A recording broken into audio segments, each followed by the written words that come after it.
আসসালামু আলাইকুম উকিল সাহেব। ওয়ালাইকুম আসসালাম। আরে শফিক মিয়া, দাঁড়িয়ে আছেন কে? বসেন।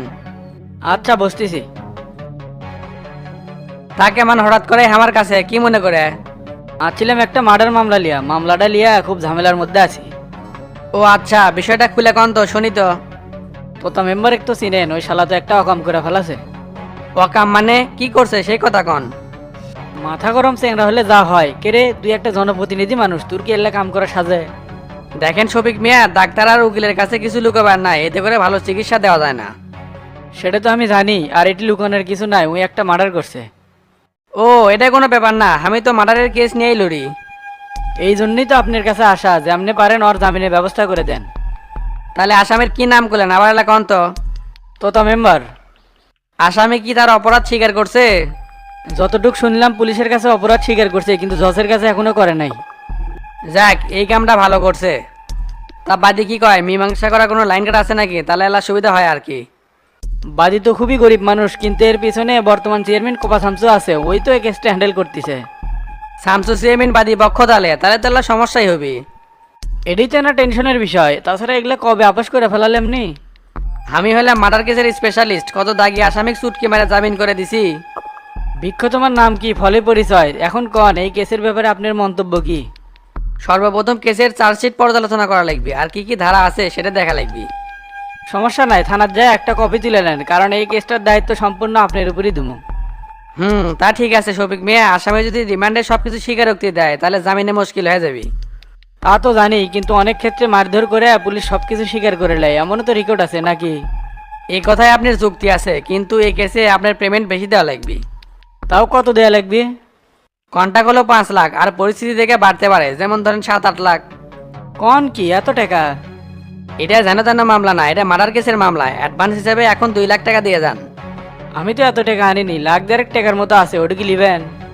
ঠিক আছে, যা আছে তাই দেন, বাকি টাকা পরে দিয়েন। আর এই সময় আপনাকে পকেট গরম থাকা লাগবে, এনকা ল্যালসগিরি করলে তো হবির লয়। আচ্ছা দিচ্ছি, তা জামিনের কতদিন কি হবি নি? হবি হবি, আমার কাছে যখন আসছেন তখন টেনশনের কিছুই নাই। খালি চার্জশিট আর আসামির সাথে কথা কবার দেন, তারপরেই দেখেন কি আইনের প্যাঁচ মারি। আইনের প্যাঁচ মারার পরেও জামিন করে ফেললেন না, তখন কি হবি নি? আমার এই আইনের পেশা এখনো পর্যন্ত কোনো কেস হারেনি, তাই না হওয়ার কোনো প্রশ্নই ওঠে না। বুঝতে হবে আমি হলাম নরেশ উকিল। আপনার কথায় ভরসা পেলাম উকিল সাহেব, তাহলে এখন উঠি। ঠিক আছে যান তাহলে, আর কেসের ব্যাপারে সবকিছু আপনার সাথে ডিল হবি।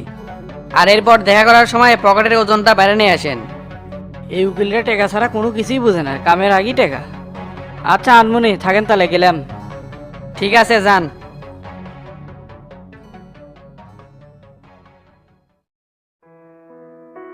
এই কোথা বেচা খাওয়া লোকজনে খামার একেবারেই বিশ্বাস হয় না, শালারা টাকা খাবি আর একের পর এক ডেট দিবি খালি। হাই রে, চকচকা 1.5 লাখ টাকা গুনে দিয়ে আসলাম, কাম হবে কি না হবে আল্লাহ ভালো জানে। জামিনটা যদি করাবার পারল নি, এক কাম ভালোই হলো নি, দেখা যাক কি হয়। মাথায় একটা আইডিয়া হচ্ছে, সবচাইতে ভালো হয় মজনুর বাপের টাকার লোভ দেখে কেসটা মীমাংসা করার। যে টাকা উকিলের পেছনে খরচ করবো সেটা মজনুর বাপে কি দিলাম, এটাই তো উত্তম বুদ্ধি। তাহলে আর দেরি না করে মজনুর বাপের কাছ থেকে ঘুরে আসি, এখন আর সময় নষ্ট করা যাবে না।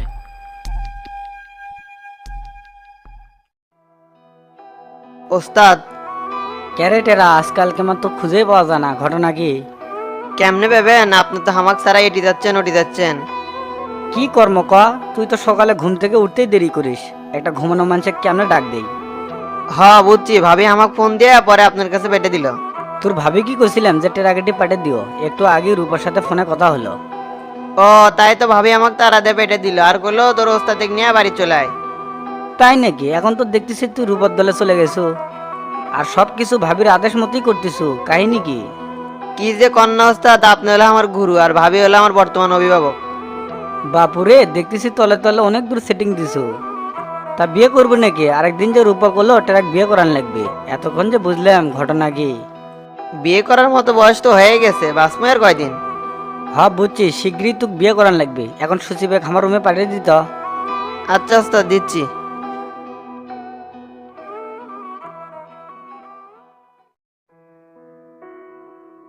আসসালামু আলাইকুম ভাই, কেঙ্কা আছেন, খবর কি?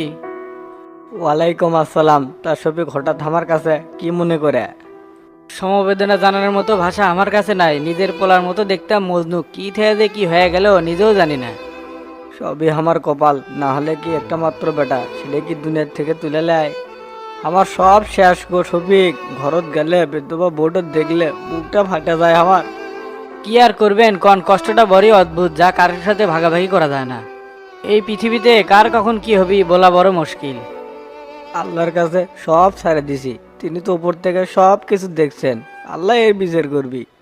সেটা তো অবশ্যই করবি, কিন্তু ভাই কেস চালানোর জন্য প্রস্তুতি কেমন লিছেন? আমি আর কি প্রস্তুতি নেব, গরিব মানুষ, নুন আনতে পান্তা ফুরে যায়। মামলাটা ওইভাবেই আছে, দেখা যাক কি হয়। শুনেন ভাই, এই পৃথিবীতে কেউ বেঁচে থাকবি না, সবাইকে একদিন মরা লাগবি, কেউ আগে না হয় কেউ পরে। আপনি কিন্তু এই কেসের মামলা ঠিক মতো চালাবার পারবেন না, তো তা কিন্তু ঠিকই জামিল্লা বাইরে আসবি। তখন খালি কোর্ট একের পর এক ডেট ফেলাবি আর মাসে মাসে হাজিরা দলিবি, মামলা চালান কিন্তু চারটিখানি কথা না। এলে তুমি কি কর শফিক, আমি কি আমার বেটার হত্যার মামলার বিচার পাবো না? এই দেশে বিচার হবে কি না হবে সেটা আমি জানি না, কিন্তু আপনার যে ক্ষতি আছে সেটা কিন্তু কোনোদিনও পোষাবার পারবেন না। না, সেটা কিভাবে সম্ভব? আমি আর আমার বেটা কখনোই ফিরে পাবো না। হ্যাঁ সেটাই, আপনাকে তো আমি সেটাই এতক্ষণ হলে বুঝাবার চাচ্ছি। যাই মরে গেছে তাই তো আর কোনোদিনও ফেরত আসপিল নয়, তার জন্য কয়েক লাখ টাকা ক্ষতিপূরণ পেলে তাতে তো আর কোনো সমস্যা নাই। কি করছো তুমি? আমি তো কিছুই বুঝতে পারছি না, ক্ষতিপূরণ হিসেবে মাত্র লাখ টাকা?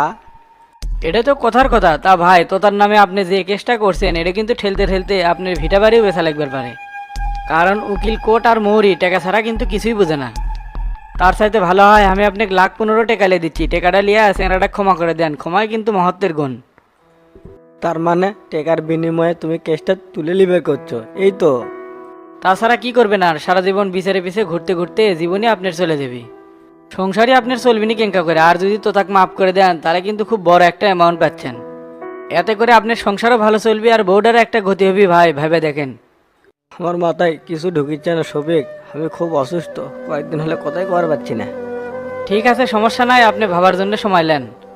তবে যাই করেন একটা কথা মনে রাখেন, ভুলবশত একটা ঘটনা ঘটছে, আপনার বেটাকে তো আর কোনোদিনও ফেরত পাবেন না। তার সাথে বাকি জীবনটা ভালোভাবে কাটে দেন আর বিধবা বউটাকে একটা ভালো জায়গায় সেটেল করে দেন, এটা আপনার জন্য ভালো হবে। আমি এনার চিন্তা করে দেখি কি করা যায়, এত তাড়াতাড়ি তার সিদ্ধান্ত দেওয়া যায় না। আপনি চিন্তা করেন, পরে আবার আসমনি আপনার সাথে কথা কমনি। আচ্ছা আসনে, তাহলে আমি গেলাম।